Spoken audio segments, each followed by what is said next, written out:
Alrighty, what's up guys? Sharknado back with a brand new video. Welcome to a brand new match preview. Today it is Broncos vs Storm. It's round 7. The Broncos finally got a win last week. If you guys enjoyed last week's match preview, thank you for leaving a like and leaving a comment. And here we are, we're back again for another one. So in the background, of course, we have some Rugby League Live 4 gameplay. This is a super tight game, comes right down to the last seconds. So I'm gonna cut it up a little bit more this week, so the game's not 15 minutes long, because I don't really think a match preview needs to be 15 minutes long. So yeah, we're gonna cut that up a little and basically just show you the highlights. Meanwhile, we're gonna be talking about the game that's gonna be happening in a few hours. Broncos vs Storm. It's always a classic, these games. Broncos vs Storm. Doesn't matter how bad the Broncos are going, they always step it up for the Storm, and they always give them a good hard effort. So even if the Storm come and destroy them, like often they do. But anyway, I think this one's going to be a really good game. For the first time in years, first time I can ever remember, we're going to be versing, the Broncos are going to be versing the Storm with the more experienced halves, in my opinion. Last week, Jack Bird and Anthony Milford did a fantastic job. We took down an unbeaten team in the Warriors. So to be taken on the Storm with Cameron Munster being their most capped half, I guess, I reckon they've got a good chance. But before we get too far into it, I'm going to rattle off the team lists. So for the Broncos, we have Darius Boyd at fullback, Corey Oates and Jermaine Isako on the wings. James Roberts and Tom Upachech will be in the centres, same as last week really. Jack Bird and Anthony Milford playing in the halves. They did a fantastic job last week. Jack Bird really stepped it up. And we'll get back into Cody Nikorima and the situation there in just a second. So Matthew Lodge and Tavita Pangai Jr. will be in the front row with Andrew McCulloch at hooker. Alex Glenn, Corbin Sims will be in the second row. Corbin Sims, I have not seen play second row in a long time, so that would be a nice surprise. And then Josh Maguire, he'll be packing in at lock. So Thaiday, Offahan Gowie, Cody Nikorima, and Jaden Sewer will be lining up on the bench.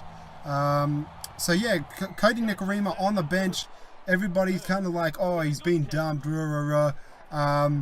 Jack Bird being half, I don't think it's a long-term thing. He can play anywhere, Jack Bird, really. He can. So, Anthony Milford, he's a good... I think he will partner well with Nikorima. They haven't so far, but these things take time, man. So, I don't think that Nikorima will be on the bench to start off with for a long time. I think this is just a for the time being type thing. Jack Bird played well there last week, obviously, so why would you change it? But yeah, I don't think it's a long-term thing, this Cody Nikorima, Jack Bird thing. I think Cody Nikorima is our starting halfback, and it's not going to be long-term. I'll be surprised if it is long-term. So also for the Storm, we have Billy Slater lining up at fullback.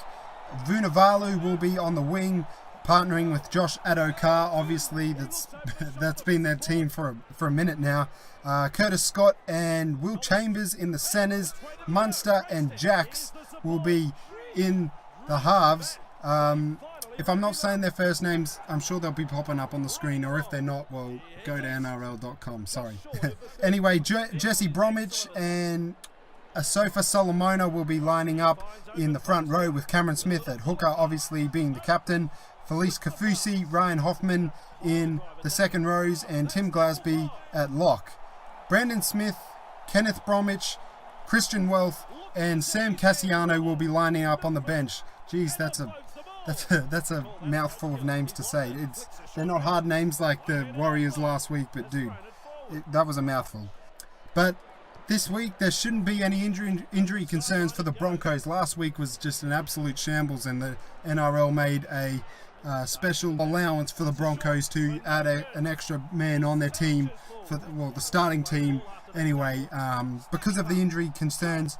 But you know, they've come back pretty well. I mean, last week their win against the Warriors was a big win for the Broncos. Really, they were really struggling, and I didn't see them winning it, but they just came out and they really took it from the start. Honestly, The Warriors were with them for a while, but the Broncos were the better team, so I'm happy that they got the win there. Broncos vs Storm is always a classic, as I said earlier.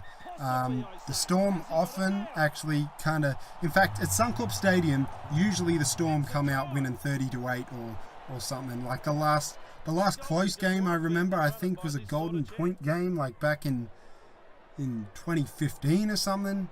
I don't know, don't quote me on that, but usually the better games are down at Amy Park, so I'm hoping it'll be a good game. I'm actually going to it tonight, so super hyped for that. I'm a Broncos member.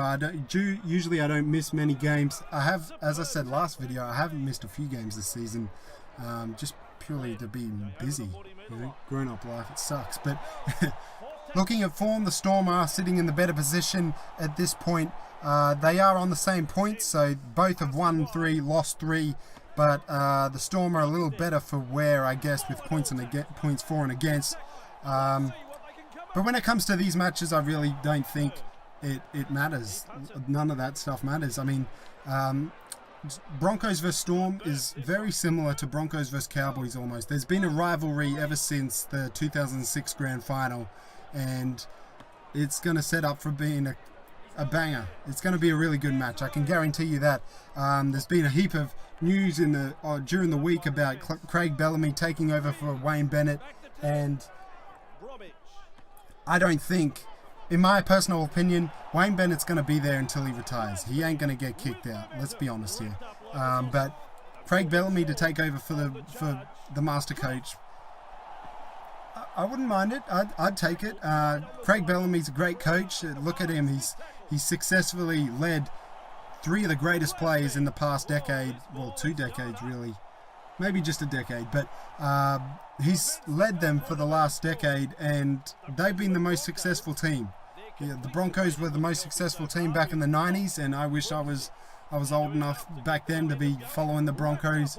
But the Storm are basically the Broncos of the 90s at the moment. Well, not at the moment, but they have been. So coming into this match, they have taken a hit, the Storm, I'll be honest.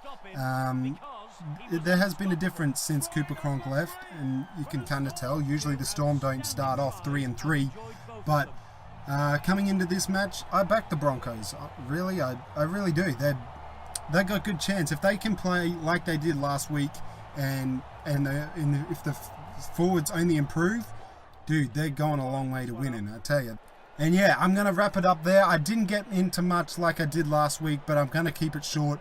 And as I said last week, I haven't really got a formation for these match previews. Some of you want me to call it a match simulation, but these are all pre-recorded games in the background. So yeah, I haven't really got a formation in these videos, but by all means, if you've got any suggestions, go down to the comment section below and let me know what you guys think and what you guys would like to hear about, or even what you'd like me to talk about, because I'm totally down to do all of this. So thank you guys for watching. Be sure to leave a like if you did enjoy, comment what you would like to see in the future, and subscribe to the channel if you're new. We're coming up on 600 subs, and every subscription counts. So thank you guys for watching. Hopefully the Broncos win, and I'll see you guys in the next video.